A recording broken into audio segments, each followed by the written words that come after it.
Before we begin today's story, we want to share something with you. A friend of ours has started a YouTube channel where he has adapted the story A Sniper's Fight for Survival into a different version. Please check out his channel. The link is in the description box. Show your support by giving a like and subscribing. Now, let's start today's story. 2 years ago, I made a terrible mistake, one that changed everything. I had an affair with a man who was working on our house. It lasted only a week, and at the time, I didn't even realize I was pregnant. But through it all, one thing remained constant. I never stopped loving Chris. No matter what happened, my feelings for him never wavered. I tried to be more present, more affectionate because I sensed something was wrong. I didn't want to lose him. I made sure to fulfill my responsibilities as a wife and mother, hoping it would help me ignore what I had done. Guilt and shame consumed me, but I pretended everything was normal. Then, the day it all ended, I heard my son crying. I had just put him down for a nap, but for some reason, his cry pierced through me in a way it never had before. In that moment, I felt like everything I was doing was completely wrong. That was when it hit me. I was on the verge of throwing away everything that mattered. My little boy needed me. Chris needed me. I couldn't keep going down this path. I looked at the man I had been seeing and knew I had to put an end to it. "It's over," I said, barely able to get the words out. "I don't want to see you again." He stared at me, his eyes wide with confusion. What? "What do you mean?" "I mean it. I don't want this anymore. You need to leave." He stood there, shocked, probably not expecting me to be so firm. He apologized, said he never meant to hurt me, but I didn't want to hear it.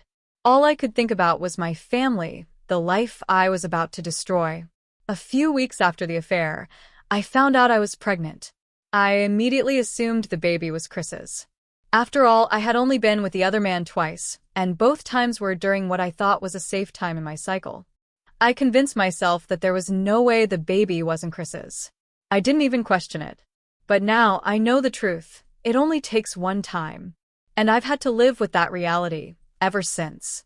When our daughter was born, I pushed my mistake out of my mind. She was a beautiful baby, and from the moment she arrived, she became a true daddy's girl. It was like she knew from the start that Chris was her person. She would light up whenever he entered the room and always wanted him to hold her.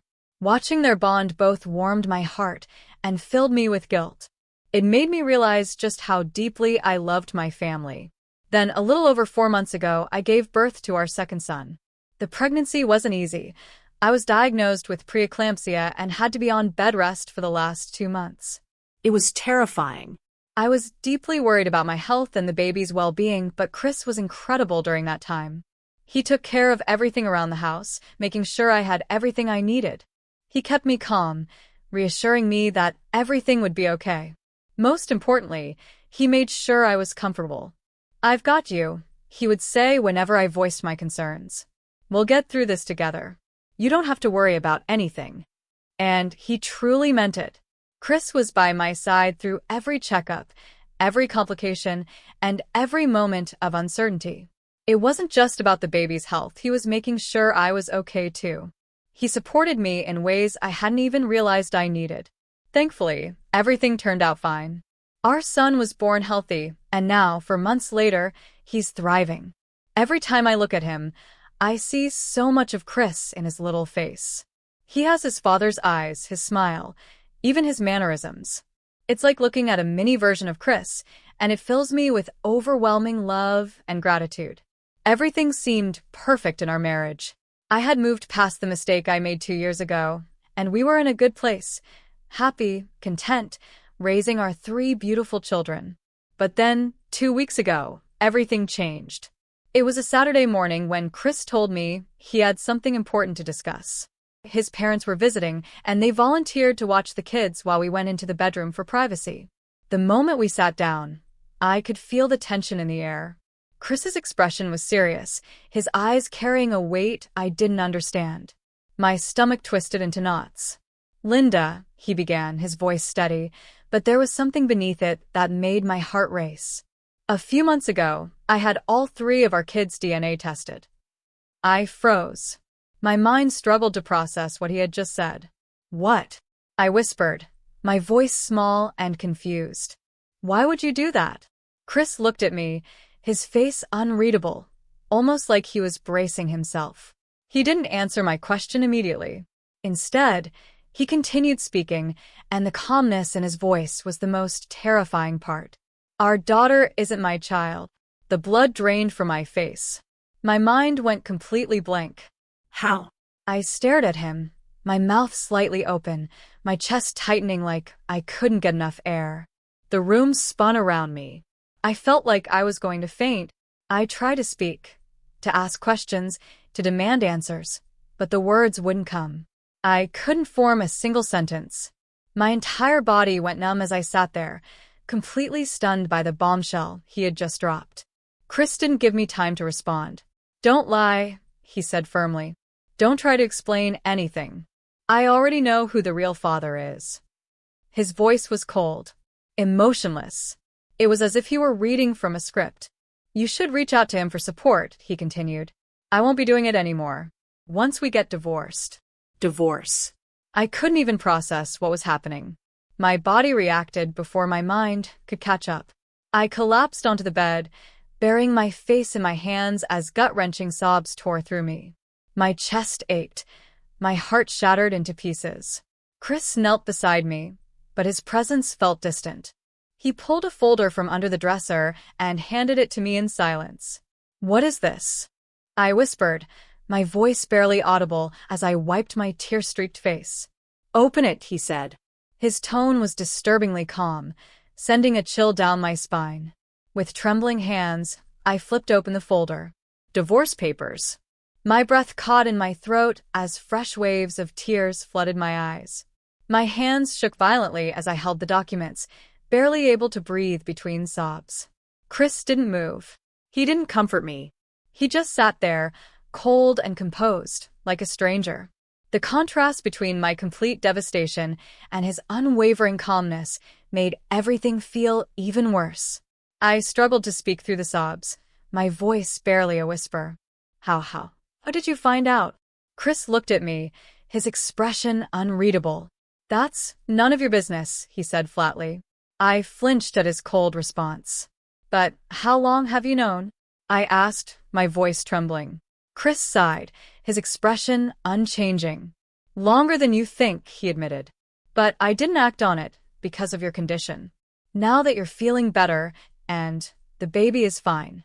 His next words hit me like a knife to the heart. I'm done. He stood up, his decision final. I'm done with this marriage. I could barely comprehend it.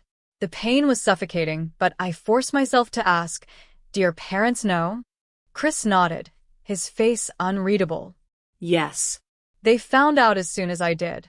His parents, whom I had always gotten along with, especially his mom, whom I was close to, knew.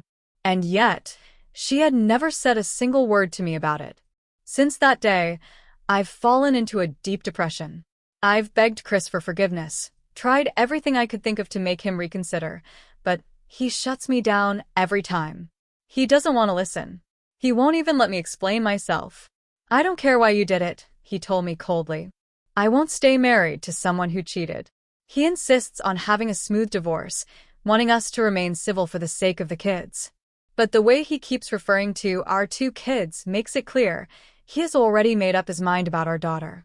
He no longer sees her as his, and that breaks me in a way I can't even put into words.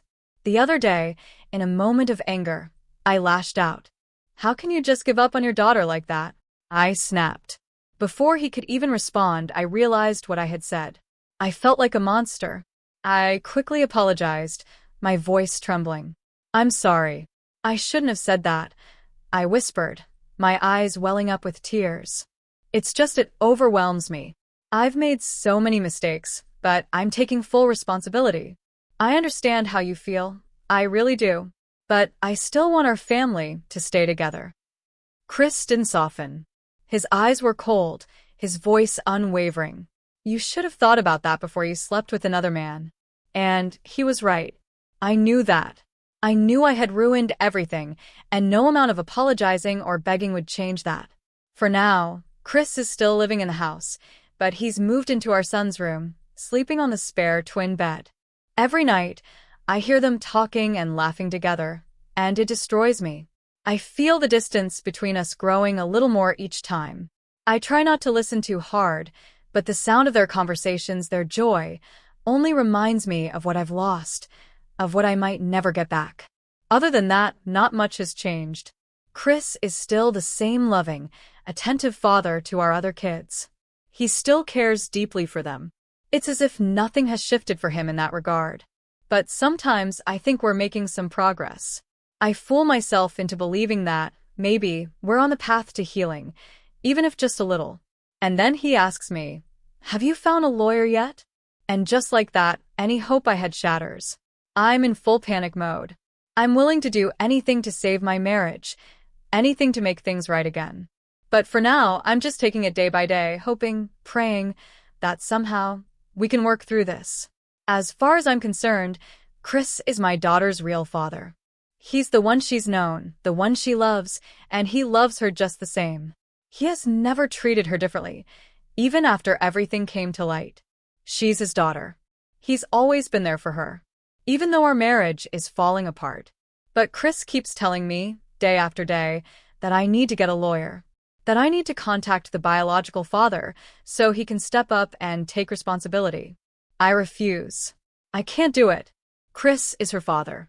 I won't bring the other man into our lives. I won't drag him into this mess. My daughter deserves better than that. She deserves a father who truly loves her.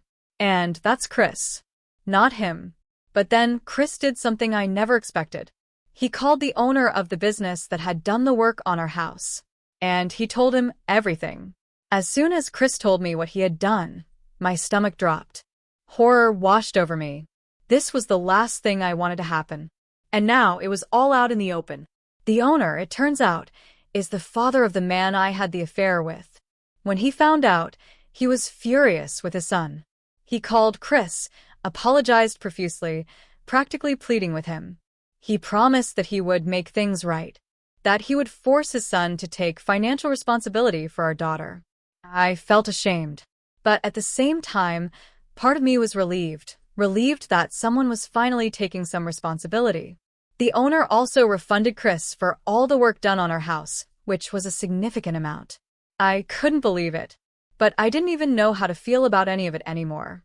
Since then, the attorney representing the biological father has been calling, leaving messages, urging me to get a DNA test. I haven't answered. I've ignored every call. But today, I received a certified letter from the lawyer. My hands shook as I opened it. It asked me to contact her as soon as possible. And then I saw the warning.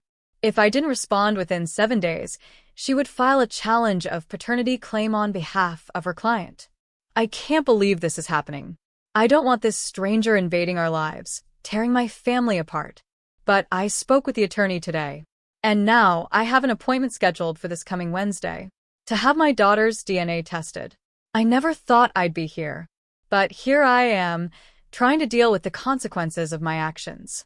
I asked the testing company if they could just use the results from the test Chris had already done, but they said it wasn't possible.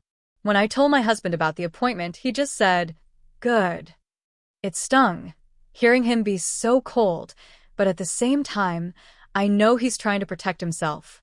He's acting like he doesn't care, but I know him. I see the way he holds our daughter, the way he plays with her like nothing has changed. He loves her. I know he does. It's his pride that's getting in the way. He doesn't want to pay for another man's child, and I understand that. I get it. But then a thought crossed my mind. What if there was a way to make this work? What if we could come up with an arrangement where the biological father agrees to pay child support but also signs away his parental rights to Chris? That way, Chris wouldn't have to feel like he was raising someone else's child without any compensation. Maybe this way, he could still be her father in every sense of the word, without all the baggage from the past. I thought if we could work something like this out, Chris might agree to keep things as they are. Maybe we could move forward, even with all the messiness, and still be a family. But after receiving the DNA results, everything spiraled even further out of control. The biological father of my middle child petitioned the court for visitation rights, pending a custody hearing. When I heard that the judge granted supervised visits, I thought just for a moment there was hope. The judge made it clear that since my husband was still her legal father, custody would be denied unless he signed away his parental rights. And so, I clung to the possibility that Chris might change his mind.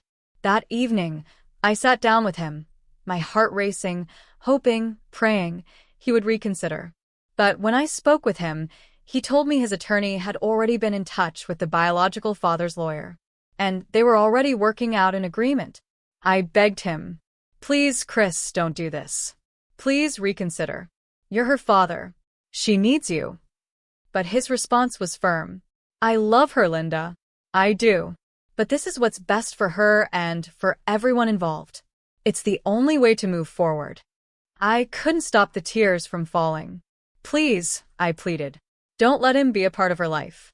I don't want that man anywhere near her." Chris just looked at me.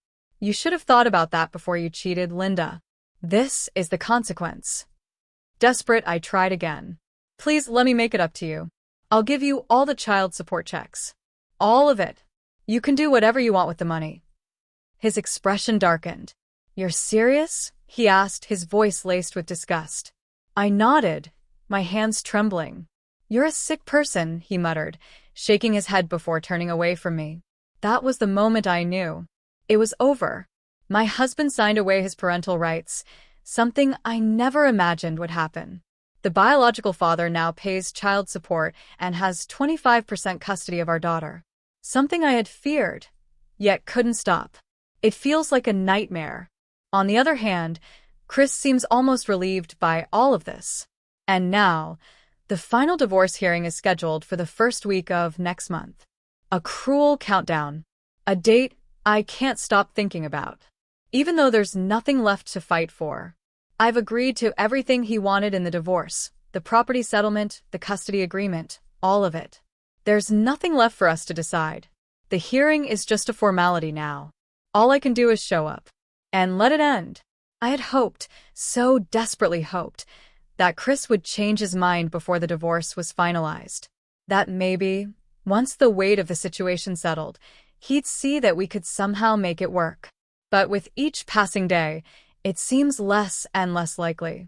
I thought that since he was no longer financially responsible for our daughter, maybe that would ease some of the burden on him.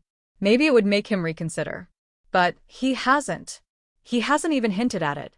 In less than a month, I'll be divorced. And I'll forever be heartbroken. I feel like a part of me is dying with each step closer to that hearing. The stress, the regret, the guilt. It's been so overwhelming that I feel like I've aged 20 years in a matter of months. Sometimes, I look in the mirror and hardly recognize the person staring back at me. Meanwhile, Chris seems like he's walking on air, completely carefree. It's as if he's finally free. And I wonder, does he ever feel the way I do? I still love him. I always will. No matter how much time passes, no matter how much pain I endure, he'll always have a part of my heart. I miss him more than words can express. It's like this constant ache inside me that won't go away, no matter how much I want it to. I know I'll never find anyone like him. No one will ever make me feel the way he did. And the thought of trying to fill that emptiness? It seems impossible. So, I won't try. I can't. I just hope that, over time, I can learn to forgive myself for everything I've done and finally stop feeling so weighed down by regret. I can't keep carrying this guilt forever. I need to find a way to live with myself again. But right now, all I can do is take it day by day. Even when it feels like a struggle.